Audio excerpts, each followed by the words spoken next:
Asiana Airlines said Monday that the pilot in control of the Boeing 777 that crashed in San Francisco Saturday had little experience flying that type of plane and was landing one for the first time at that airport.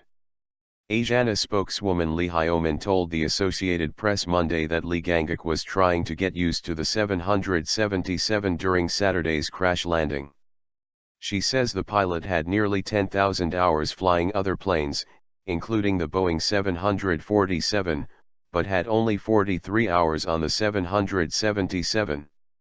Hyo-min told Reuters that co-pilot Lee Jae-min has 3,220 hours of flying experience with the Boeing 777 and a total of 12,387 hours of flying experience, and was helping his colleague with the landing.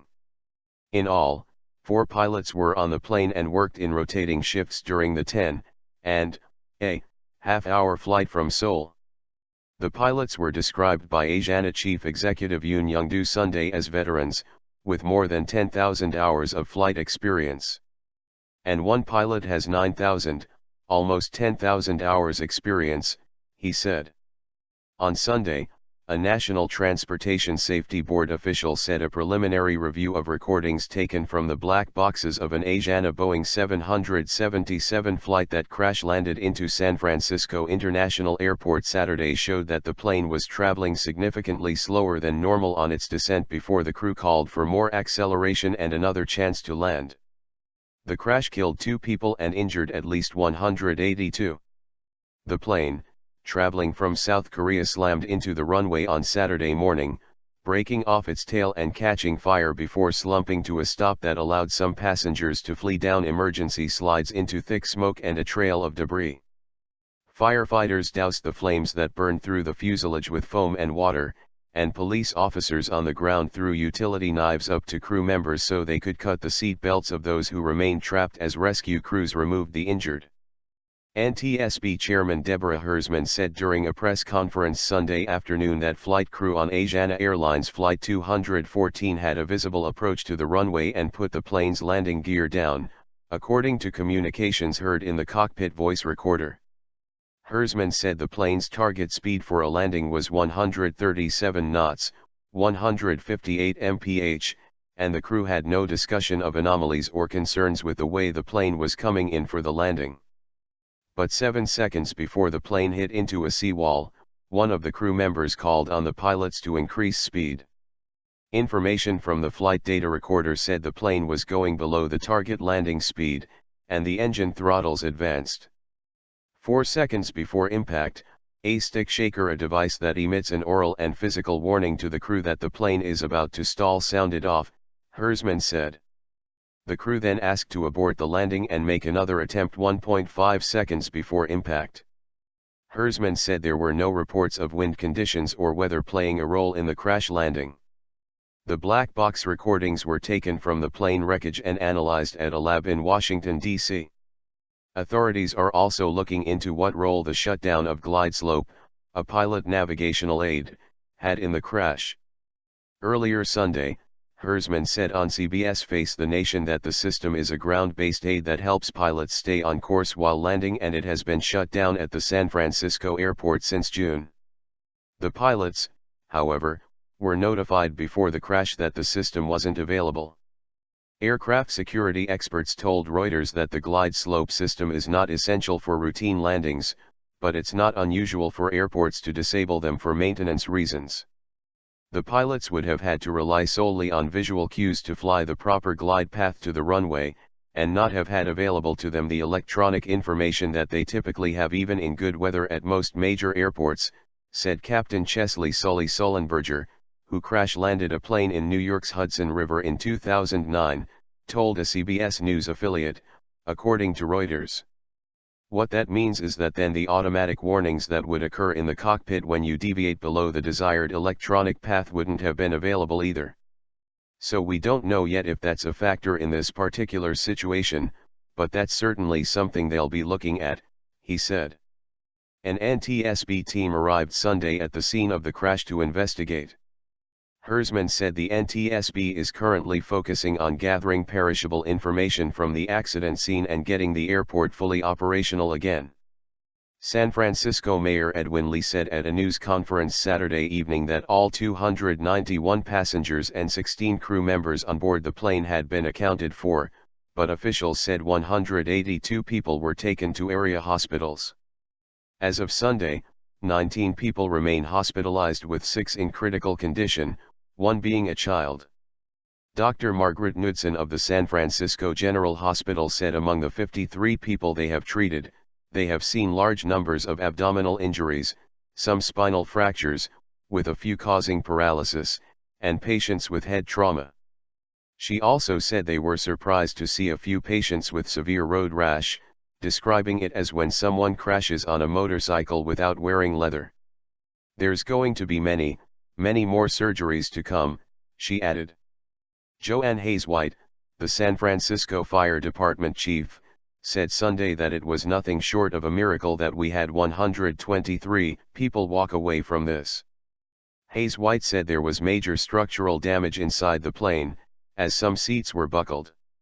An Asiana Airlines spokesperson told Reuters that the 2 passengers killed in the crash were Yemen Yuan and Wang Linxia, both 16-year-old students. Chinese state media said the students attended Jiangshan Middle School in eastern China. Witnesses said that the plane appeared to sway back and forth, and kick up dust during the landing. Initial reports indicated that the plane's tail broke off from some impact.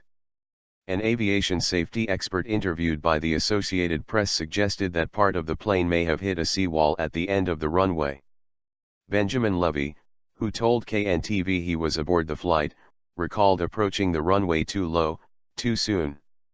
We were maybe 5 meters, 10 meters above the waterway, still out of the landing area. And so when the pilot realized it, he put some more gas to try to correct and lift up the plane again, but it was too late. So we hit the runway pretty bad, and then we started going back up in the air again and then landed again pretty hard, Levy said. Moments after the violent landing, some of the passengers were able to escape via inflatable ramps, while others were taken to area hospitals. Vidpal Singh, who was sitting in the middle of the aircraft and survived the crash with his family, said there was no forewarning from the pilot or any crew members before the plane touched down hard and he heard a loud sound. We knew something was horrible wrong, said Singh, who suffered a fractured collarbone and had his arm in a sling. It's miraculous we survived, he said. A visibly shaken Singh said the plane went silent before people tried to get out any way they could. His 15-year-old son said luggage tumbled from the overhead bins. The entire incident lasted about 10 seconds. The flight originated in Shanghai, China, and stopped over in Seoul, South Korea, before coming to San Francisco, airport officials said. The airline said there were 16 crew members aboard and 291 passengers.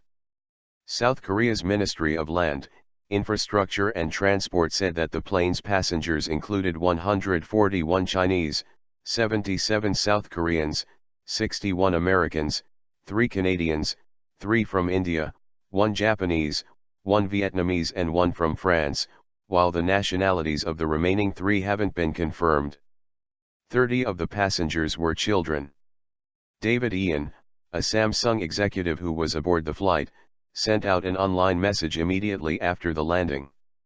I just crash-landed at SFO, Ian said. Tail ripped off. Most everyone seems fine. I'm okay.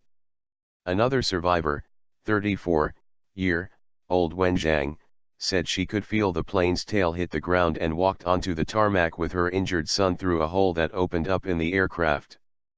President Obama, who was at Camp David in Maryland, was informed of the crash and was being kept up to date by local, state and federal authorities, the White House said.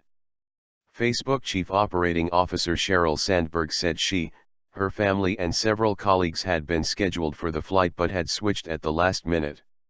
Taking a minute to be thankful and explain what happened, Sandberg wrote in a Facebook post.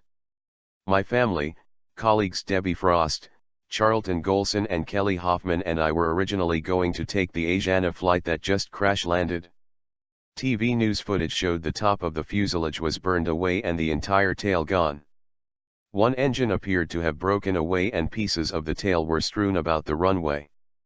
Passengers could be seen jumping down the inflatable emergency slides. Fire trucks could be seen spraying white fire retardant on the wreckage. South Korean President Park Geun-hye offered her condolences to the families of passengers and said her government would make all necessary efforts to help handle the aftermath, according to her spokeswoman Kim Hang.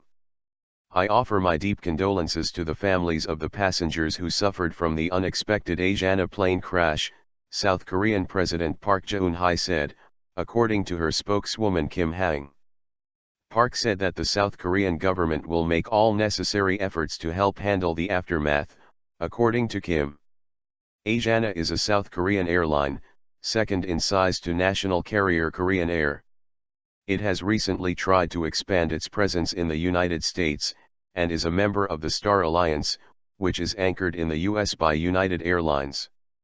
The 777-200 is a long-range plane from Boeing. The twin-engine aircraft is one of the world's most popular long-distance planes, often used for flights of 12 hours or more, from one continent to another. It is a smaller, wide-body jet that can travel long distances without refueling and is typically used for long flights over water. The airline's website says its 777s can carry between 246 to 300 passengers. A tweet from Boeing said the company's thoughts are with those affected by the crash. Our thoughts are with everyone affected by today's incident at SFO, Boeing said on its Twitter account. We stand ready to assist the NTSB.